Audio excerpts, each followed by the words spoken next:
We're back. Welcome back, guys. Sorry, I know that this month's Fan Art Friday is a little delayed. We're not so good at the timeliness of No. these Fan Art Fridays. Well, the way we've set it up... It's been kind of bi-monthly. Yeah, well, it's not quite bi-monthly. I mean, the last Friday of March was technically 2 weeks ago, but last Friday was April 1st. It's like a theoretical Friday. It's not necessarily the... Wait, it's not necessarily the last theoretical Friday. Friday. Well, because it's not necessarily the last Friday of March, but the last Friday of March still give us like a full week. Of the last Friday of March. It's essentially the last Friday of March. All right, guys. Well, anyway, feel free to cancel us for messing up Fan Art Friday. But we still have some good fan art to showcase with you guys, and we're going to start with this piece from NEKO. This is more of a sketch. It's not quite a finished piece per se, but the reason I put this in was because it actually fixes so many of the problems that a lot of people had with my designs for the trainer characters. Homero and Peppa, designs that I think were okay, but perhaps not executed so well in the official Pokemon human rendering style, which is something I'm very new to. A little out of your comfort zone. Yeah. It was definitely... You're not really an anime person. No. And I think that these sketches, they're not entirely finished, but I do think they capture that very well. They're very minor changes, mostly to the face and to the eyes. I think those were things that people in the comments were addressing the most.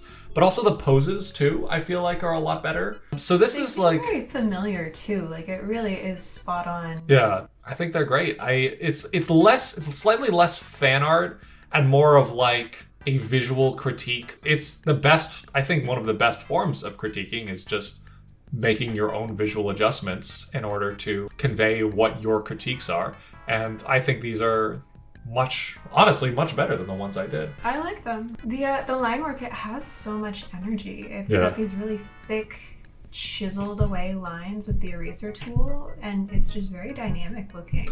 Very bold in your face, which matches the energy that each trainer is bringing into the piece. Sketching is such an important phase that I think I'm learning just now as an artist, how important it is to have a good sketch that is clear, but also has that sort of loose gestural feel to it that keeps the energy within the line work. If this was finished, we would clean up those lines, we'd add the colors and everything. The way it is now is important to convey that sense of motion and energy. So, very good job. Thank you, NEKO. So this one comes to us from a familiar fan artist. We featured them a couple times on our channel because they do incredible work. This comes to us from Bonneau Pixel.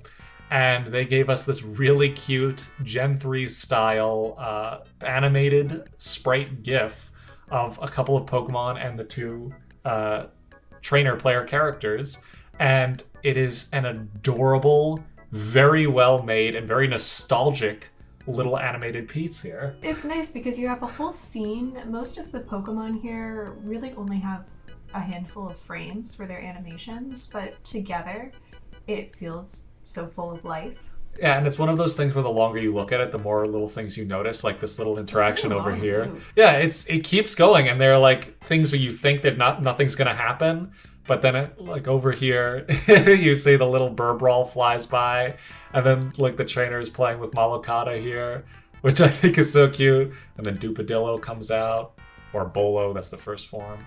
You really do have to plan when you have this full scene and all of these different interactions. I really like that it's so well thought out. Yeah, it's so cute, and Bonneau was the one who did that like full animated intro to the Maza region, and you can tell that they love Gen 3. They really... Yeah, definitely. I mean, it's so Ruby and Sapphire, and I love it so much, I think his palette might be taken right from that first scene, which is good.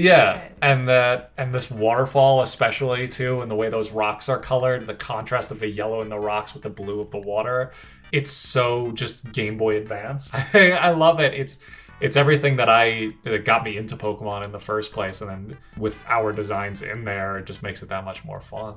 Yeah, this piece would be a great portfolio piece if you're interested in like indie small game design. Oh yeah, I guess technically an outdated form of no, but it's popular art again. But yeah, it is, and there are so many games now that use this really nice crisp, like 16-bit pixel art style in their games, and it adds personality to a game, and it gives that sort of nostalgia effect that people our age, see and they get excited about because it reminds them of the first few games they ever played. I mean, that aside, like, just in terms of animation, everything done here is done very well. Like, animation is a foreign subject to me, pixel art is a foreign subject to me, and seeing them both in tangent like this used so well is very impressive. Yeah, really great work here. Very good. So thank you very much, Panito. We love seeing work from you, and keep it up. So we're changing tone a little bit now. I'm trying to not be a complete jump because the piece after this is actually even more of an insane jump in tone. This comes from the artist J.D. SHARROCKS, and it's incredible. This was simultaneously inspired by my Pokemon Gajinka series, as well as one of the Pokemon from the Maza region, Parazodal, who was at first a kind of a polarizing design, but I think now a lot of people like it. But this design especially is really cool. Oh, this is so crazy looking. Yeah, it's really got that manga cover really energy going on. Yeah, like, this could be a main antagonist or maybe even a protagonist, depending. You know what actually really reminds me of? The Shinigami from Death Note. This has that vibe to it because it's very exaggerated proportions, very dramatic pose. Kind of like Dark Magician, too. Oh, yeah, a little bit. I see that. Like the really thin but muscular, dramatic stance. I like it. It's a little sexy, too. Yeah, I like that it's also in this very dramatic, in-your-face action pose, but there's also gender ambiguity, which you don't always get. Yep, that's very cool. Yeah, it makes it unique. Yeah, it isolates any form of like human relationship to this character, and it's just sort of like its own thing. And it's really cool. And again, I always really appreciate when a lot of thought and consideration is put into the entire composition. We have a very nice, well thought out, just simple shapes and then some text. But and then really great graphic design. Yeah. And it just goes to show, you can do a really compelling black and white piece with just one, accent color. This also has a lot of JoJo energy. Yeah, I was going to say JoJo. I also don't really know JoJo that well, but the pose is very JoJo. Yeah, very JoJo. And this definitely could be a stand. Again, I haven't watched JoJo, but what I know about JoJo, this definitely could be a stand. Yeah, I'm a big fan of this. Yeah, this is a really cool one. And I've actually seen this artist had this design done already, and they submitted it for Fan Art Friday, actually for a couple of months now. And I've always sort of passed it over until they did this illustration of it.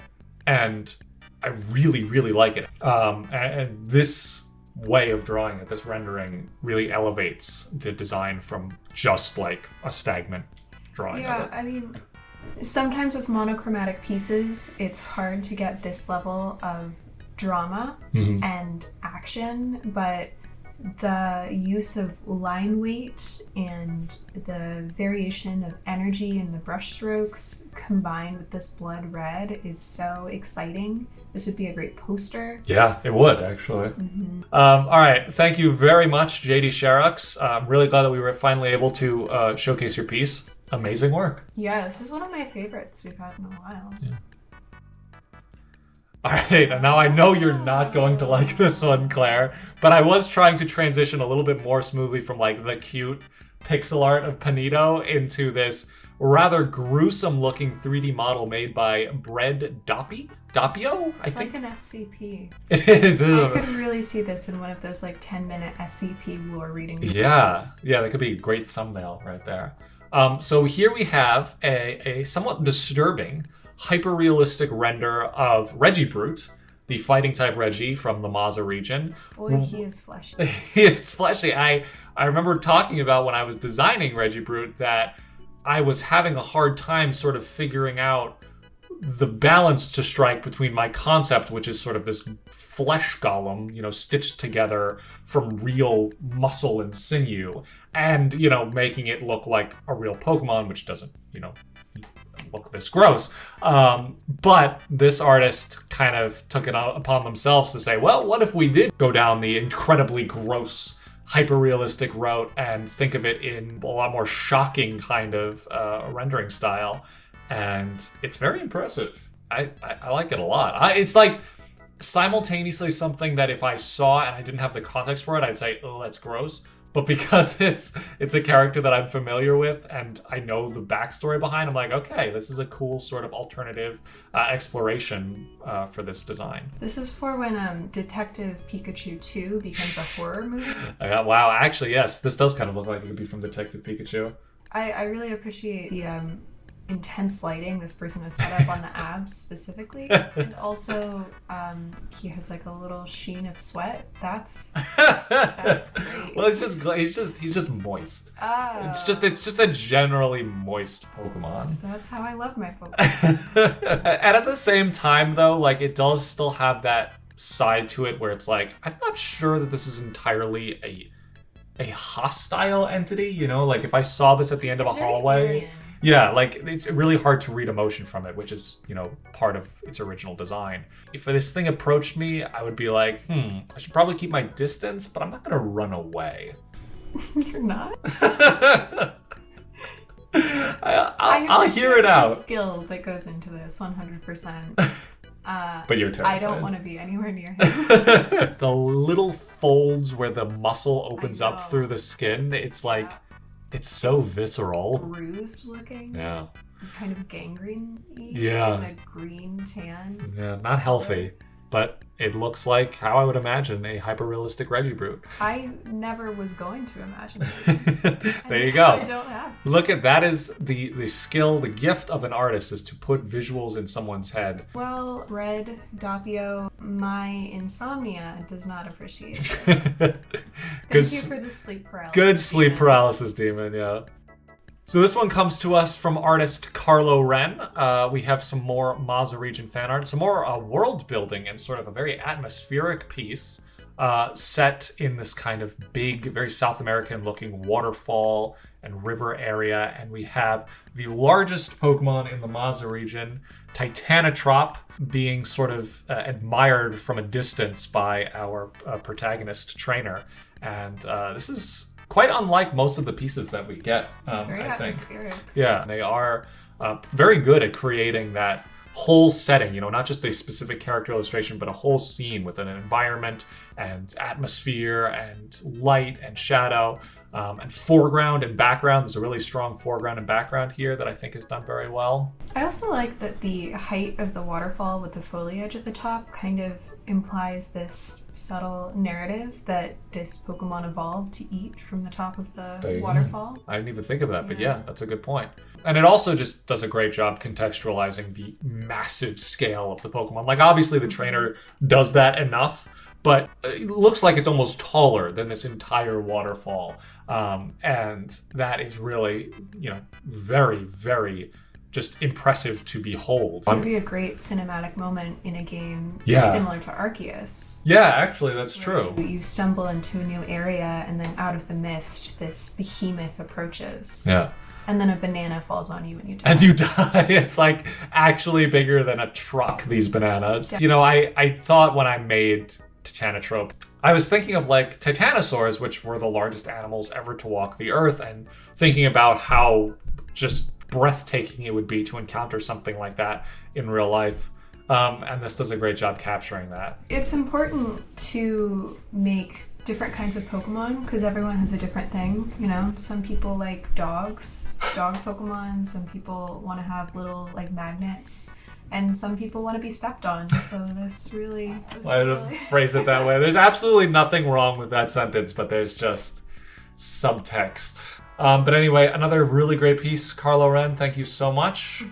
And yeah, keep up the good work. Well, to be honest with you, I'm struggling with pronouncing this name, but I believe it's Robert Besser? You'll have to forgive me.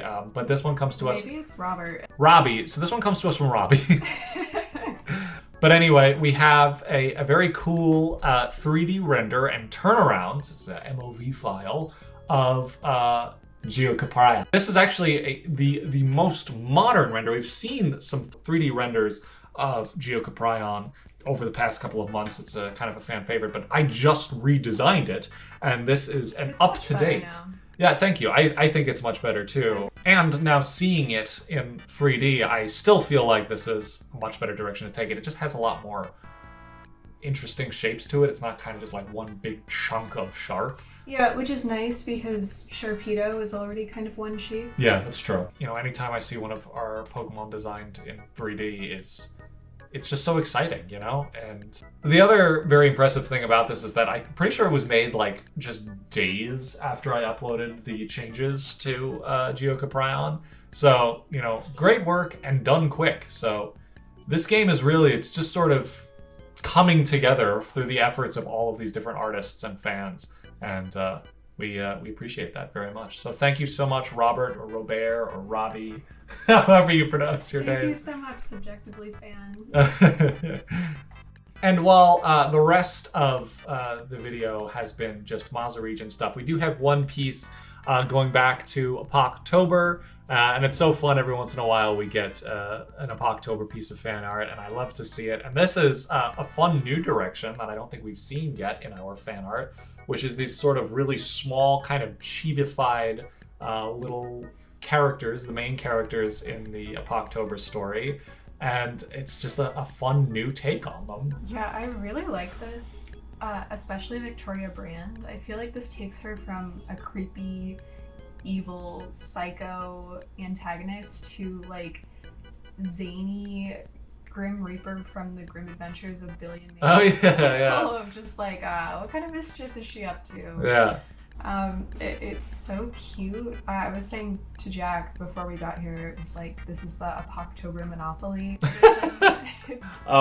Yeah, you know, very charming, great personality in each of these. Yeah, I was gonna say, you could say that this is simplified, but in actuality, I would say that there might be some more characterization done with these illustrations than there were in my sketches that these are based off of. I mean, maybe not more, but it's more exaggerated because you have exaggeration of anatomy, yeah, and you have these sort of like more stylized faces that can imply a lot more emotion because they have almost like emoticon-like expressions. Yeah, I guess reduced in terms of less information, but at the same time, you know, they're very... Reduced in the way you reduce like a stock when you're cooking, where you intensify the Yeah. flavors. Yeah, there you go. I like that analogy. But yeah, this is really cute. This is like the wacky web series spin-off to accompany the main game. When I see fan art like this, it reinvigorates me and it makes me feel like, oh, I gotta get back into this world and these characters, because there is something really great there that I see that people really love and enjoy. And when I see how much they love it through their artwork, it makes me want to create more. So I really do appreciate seeing work like this. Guys, it just makes me laugh. I'm looking at the height difference between Celeste and Bonnie. Yeah. If you take away her hair, they're literally just twice as tall. Yeah, and that was like so intentional too. And Celeste has such a determined look on her face. And she's all round. And Bonnie is all pointy. It's just great. And Bonnie is just so smug, kind of glaring down a little bit. I also love how vacant Professor Door looks. Oh yeah, just euthanize him. He's too old. Kind of lost, but still very cute. Yeah, it's a great crew, and I love to see them stylized in this way. So thank you very much. This one comes to us from Salty Flump, and I think this is the first time we've seen their work, and we'd love to see more. I'm a fan. Very great. So thank you guys all so much for this month's submissions. It's been a great month, and sorry that we haven't quite done it in the exact last Friday of the month of March. I'm not sorry. Well, I guess that's true, because it was the April Fool's video, and I'm not sorry about that. So. The real April Fool's Day prank was that weren't doing Fan Art Friday. But thank you guys so much, and we'll see you in the next Fan Art Friday video. Bye. Bye, guys.